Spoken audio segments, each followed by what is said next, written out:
Bismillahirrahmanirrahim. Alhamdulillahirabbil alamin. Allahumma shalli wa sallim mubarik ala sayyidina Muhammadin amma ba'du. Teman-teman yang dirahmati Allah, tarawih kalau kita lihat ke dalam sejarahnya begitu ya. Dulu di masa Nabi Muhammad Shallallahu alaihi wasallam hidup, namanya itu bukan sholat tarawih, tapi biasa disebut dengan istilah Qiyamul Ramadan. Jadi bukan tarawih tapi Qiyamul Ramadan, dan itu yang terjadi sepanjang Nabi Muhammad Shallallahu alaihi wasallam hidup. 9 kali Nabi Muhammad merasakan Ramadan, belum ada istilah nama tarawih. Dan Nabi Muhammad Shallallahu Alaihi Wasallam untuk Qiyamul Ramadan ini ada riwayat bahwa Nabi Muhammad memerintahkan atau mensunnahkan. Jadi kata Nabi Muhammad, Allah mewajibkan kepada kalian puasa dan mensunnahkan qiyam, menghidupi malam-malam Ramadan. Nah, karena ada perintah yang umum seperti itu, jadi Nabi Muhammad tidak mengatakan ayo berjamaah, enggak. Nabi Muhammad hanya mengatakan Allah mewajibkan puasa dan Allah serta nabinya mensunnahkan untuk kita menghidupi malam-malam Ramadan. Tentu penghidupan malam Ramadan itu yang paling optimal dengan beribadah, dan ibadah tentu yang paling optimal adalah sholat. Maka yang terjadi setelah syariat ini atau setelah perintah ini, yang terjadi di Masjid Nabawi yang disebutkan oleh Sayyidah Aisyah, orang-orang datang ke Masjid Nabawi cuman tidak ada yang berjamaah Qiyamul Ramadan. Jadi Nabi Muhammad dan para sahabat, tepatnya para sahabat, sholatnya sendiri-sendiri.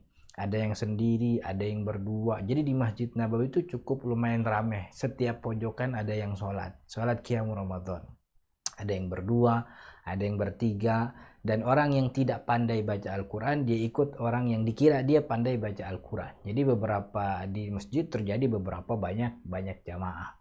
Dan itu yang terjadi sepanjang Nabi Muhammad hidup sampai tahun terakhir beliau Shallallahu Alaihi Wasallam, tahun terakhir Ramadan beliau itu memang senantiasa melakukan Qiyam Ramadan sepanjang malam, sepanjang tahun. Tapi yang terjadi ketika tahun terakhir, di mana tahun terakhir beliau merasakan Ramadan, beliau itu keluar untuk melaksanakan sholat Qiyam Ramadan di Nabawi.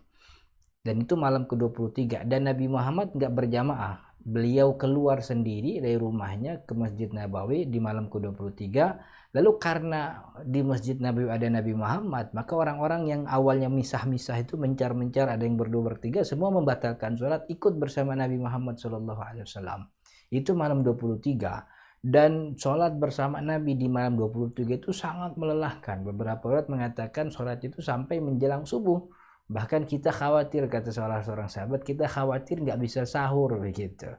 Dan lalu karena malam 23-nya terjadi berjamaah bersama Nabi, orang-orang menyangka bahwa itu ada wahyu baru turun, ada syariat yang disyariatkan baru bahwa kalau malam Ramadan itu berjamaah.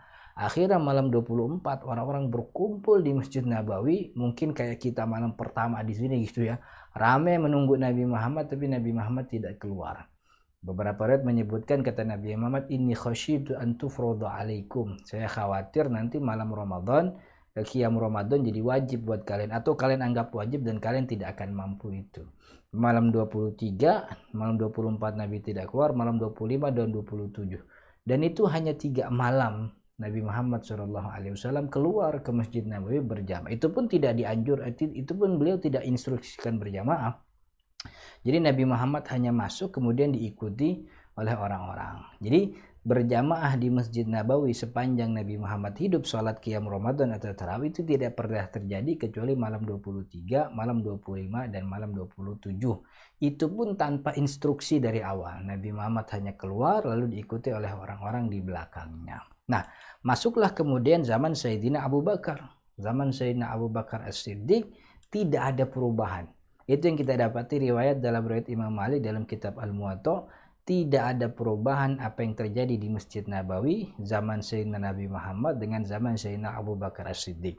Yang terjadi ya orang-orang makin memperbagus suara, berharap dia punya jemaah lebih banyak dibanding yang lain di Masjid Nabawi. Jadi ketika zaman Sayyidina Abu Bakar itu mulai muncul banyak imam-imam yang memperbagus suaranya agar apa? Agar Qiyam Ramadannya banyak diikuti oleh orang-orang yang mungkin tidak pandai baca begitu. Dan itu terus terjadi sampai awal masa Sayyidina Umar bin Khattab menjabat sebagai khalifah. Awal di mana Nabi Sayyidina Umar bin Khattab menjabat sebagai khalifah, itu muncul banyak orang memperbagus. Jadi di Masjid Nabawi itu seperti ada perlombaan tartil. Masing-masing orang memperbagus suaranya buat apa? Berharap dia diikuti gitu. Jadi kan kata Nabi Muhammad, sholat berjamaah itu yang paling banyak jemaahnya, paling banyak pahalanya. Sholat berdua lebih baik daripada sholat sendiri, bertiga lebih baik daripada. Jadi makin banyak jemaahnya. Nah, biar makin banyak dapat jemaah, imam-imam yang pandai baca itu memperbagus suaranya agar menarik beberapa orang yang ketika masuk Nabawi dia harus dia tahu kemana harus ngikutin. Nah, itu jadi sholat berjamaahnya mencar-mencar. Dan ini membuat kesal Sayyidina Abu Bakar. Jadi dia sangat tidak menginginkan pemandangan itu. Dia tidak, mungkin kalau bahasa kitanya agak risih melihat pemandangan di Masjid Nabawi, masjidnya Nabi, Qiyamul Ramadan, tapi orang misah-misah dan seperti perlombaan baca Al-Quran. Maka karena kesalnya itulah kemudian Sayyidina Umar bin Khattab berinisiasi untuk membuat Qiyamul Ramadan berjamaah dengan satu komando imam. Akhirnya terjadilah apa yang diinstruksikan oleh Sayyidina Umar bin Khattab, berjamaah dengan komando satu imam. Lalu dipilihlah imamnya, yaitu yang dipilih 2 orang. Walaupun sebenarnya pertama itu Ubay bin Ka'ab, tapi kemudian Ubay bin Ka'ab meminta kepada Sayyidina Umar bin Khattab untuk menambah satu imam lagi, yaitu dipilihlah Tamim Ad-Dari. Nah, pemilihan Sayyidina Umar kepada Ubay bin Ka'ab dan juga Tamim Ad-Dari itu kan karena memang ketika itu di Masjid Nabawi yang jadi imam, yang siap jadi imam tuh banyak. Dari zaman Sayyidina Abu Bakar dia sudah memperbagus suara, maka kalau dipilih salah satu imam yang ada di situ tentu akan menimbulkan kecemburuan. Maka yang dipilihlah Ubay bin Ka'ab, karena Ubay radhiyallahu anhu adalah sahabat yang ketika Nabi Muhammad hidup pernah disebutkan oleh Nabi aqra'ukum Ubay.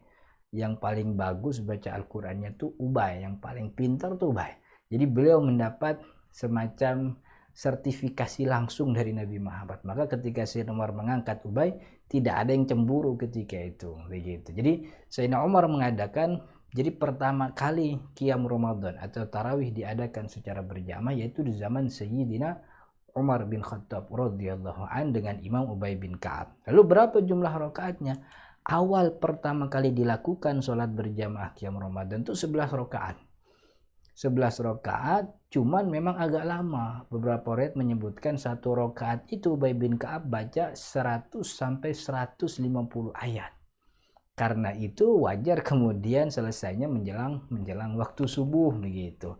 Lalu kemudian setelah itu jumlah rakaat berubah-berubah. Jadi jangan sangka kalau Sayyidina Umar tiba-tiba langsung 20, enggak. Sayyidina Umar melakukan semacam eksperimen.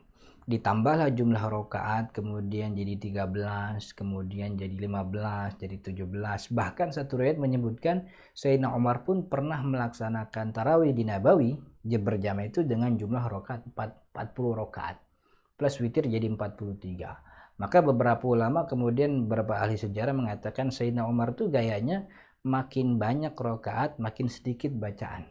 Tapi kalau rakaatnya sedikit, bacaan yang banyak. Itu gaya Sayyidina Umar sampai akhirnya ketemulah formula yang tepat, formula yang pas, yang enak tuh 20 rakaat. Dan di setiap 20 rakaat itu, di setiap 2 rakaat Sayyidina Umar memerintahkan untuk adanya tarwih. Tarwih itu dari kalimat rawaha yurawihu, mengistirahatkan. Karena ini sholat yang akan terulang, artinya sholat yang cukup lama 20 rakaat. Maka Sayyidina Umar memerintahkan kepada Ubay untuk setiap assalamualaikum 2 rakaat itu istirahat. Tarwih dalam bahasa Arab. Nah karena ini sholat yang tarwihnya banyak, jadi kalau dijumlah 20 rakaat setiap 2 tarwih berarti tarwihnya itu ada 10. Bahkan lebih gitu. Jadi 10 kali tarwih itu cukup banyak. Maka itu orang-orang menyebut istilahnya dengan sholat tarwihat atau sholat tarawih. Tarawih itu bentuk plural, bentuk jamak dari kalimat tarawih yang artinya mengistirahatkan badan. Kenapa mengistirahatkan badan? Karena Sayyidina Umar memerintahkan imam-imam tarawihnya untuk beristirahat setiap 2 rakaat. Maka itulah kemudian barulah masyhur istilah tarawih atau istilah tarwih di zaman Sayyidina Umar bin Khattab. Jadi penamaannya Qiyam Ramadan jadi mulai spesifik menjadi tarwih ketika zaman Sayyidina Umar bin Khattab gitu. Nah kemudian zaman Sayyidina Utsman bin Affan ya terjadi hal yang sama, artinya di Nabawi tetap sholat 20 rakaat, 3 sholat witir, dan bedanya imamnya bukan Ubay bin Ka'ab lagi, tapi imamnya Sayyidina Ali bin Abi Thalib. Nah bedanya dengan Sayyidina Ali bin Abi Thalib dan Ubay bin Ka'ab, Sayyidina Ali itu sepanjang malam menghatamkan Al-Quran. Maka itu kata ulama Al-Hanabilah, Imam Ibnu Qudamah radhiyallahu an, Imam Ibnu Qudamah mengatakan bahwa ketika zaman Sayyidina Utsman, sholat di Nabawi itu setiap 20 rakaat, rakaat ke-20 terakhir itu Sayyidina Ali bin Abi Thalib angkat tangan baca doa khutmul Quran. Allahumma arhamna bil Quran. Ketika memang sepanjang 20 beliau menghatamkan Al-Quran. Itu yang terjadi di zaman Sayyidina Utsman bin Affan. Nah, balik kemudian menuju zaman Sayyidina Ali bin Abi Thalib menjabat sebagai khalifah, imamnya bukan dia lagi. Nah, gitu. Banyak Sayyidina Ali bin Abi Thalib beberapa riwayat menyebutkan imamnya itu dilelang per hari. Jadi setiap malam ada imam yang berbeda. Cuman witirnya Sayyidina Ali. Sholat witirnya Sayyidina Ali. Nah, jumlahnya rakaatnya sama 20, cuman bedanya dengan zaman sebelumnya tarawih yang awalnya setiap 2 rakaat, jadi ada 10 tarawih, itu diperkecil oleh Sayyidina Ali, tarawihnya bukan per 2 rakaat tapi per 4 rakaat. Jadi kalau dijumlahkan tarawihnya itu jadi 5 kali, bukan 10 kali. Jadi tarawih atau istirahat yang terjadi zaman Sayyidina Umar itu per 2 rakaat dirubah oleh Sayyidina Ali menjadi per 4 rakaat, dan itu yang terjadi di kebanyakan masjid kita, per 4 rakaat istirahat. Jadi itu sekilas tentang sejarah salat tarawih mulai dari zaman Nabi Muhammad yang belum ada jamaahnya, artinya belum berjamaah, sampai kemudian zaman Sayyidina Ali. Bahkan kalau kita teruskan riwayatnya, di zaman Umar bin Abdul Aziz salat tarawih di Nabawi itu menjadi 36 rakaat. 36 rakaat plus witir 3 jadi 39. 36 rakaat itu karena Sayyidina Umar bin Abdul Aziz melihat bahwa istirahatnya orang Makkah di Masjidil Haram per 4 rakaat itu mereka tawaf. Per 4 rakaat tawaf. Jumlah rakaatnya tetap 20, cuman per 4 rakaat istirahatnya tawaf. Nah, Sayyidina Umar bin Abdul Aziz dikatakan bahwa tidak puas kalau hanya istirahat saja, maka tawafnya orang Makkah di Madinah diganti dengan 4 rakaat. Maka 20 yang sudah ada ditambah 4 kali 4 lagi jadi 16, jadi 36 rakaat. Nah, karena itulah kalau kita lihat sejarahnya, maka kemudian ulama wajar kalau berselisih tentang jumlah rakaat tarawih. Karena memang tidak ada riwayat yang pasti dari Nabi Muhammad SAW tentang berapa jumlah rakaat yang beliau lakukan ketika qiyam Ramadan. Kalau yang disebutkan 8 rakaat plus 3 witir itu bukan qiyam Ramadan, tapi memang qiyamul lail sepanjang malam itu selain Ramadan belum melakukan itu. Nah, beberapa ulama yang karena tidak adanya riwayat tentang qiyam Ramadan rakaat Nabi Muhammad, maka beliau mengambil rakaat qiyamul lail, karena Ramadan kan bagian daripada qiyamul lail juga. Nah, jumhur ulama 4 madhab itu melihat bahwa jumlah rakaat tarawih yang afdol, bukan batasannya, yang afdol itu adalah 20 rakaat sebagaimana yang terjadi di zaman Sayyidina Abu Umar, kemudian diteruskan sampai zaman Sayyidina Ali. Jadi 20 rakaat itu bukan batasan, itu bentuk afdolnya saja. Sedangkan beberapa ulama seperti Imam Jalaluddin As-Suyuti dari kalangan Asy-Syafi'i, termasuk Imam Ibnu Taimiyah, melihat bahwa sholat tarawih itu adalah sholat yang rakaatnya tidak berbatas.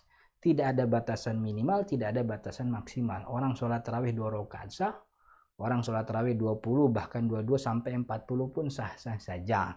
Karena memang sejarahnya begitulah sholat tarawih dikerjakan dalam bentuk yang berubah-ubah sampai akhirnya ketemu 20 rakaat di zaman Sayyidina Umar bin Khattab. Jadi itu berkaitan dengan sejarah dan kenapa kemudian ulama berselisih pendapat soal jumlah rakaat tarawih. Yang pasti bahwa qiyam Ramadan atau sholat tarawih adalah sholat yang punya kemuliaan tinggi, maka jangan disia-siakan. Berapapun teknis yang antum kerjakan 4 atau 8 atau 20 itu sama baiknya. Yang penting dikerjakan imanan wahtisaban, iman kepada Allah dan ihtisaban berharap hanya kepada Allah Subhanahu wa taala. Mudah-mudahan ada manfaatnya.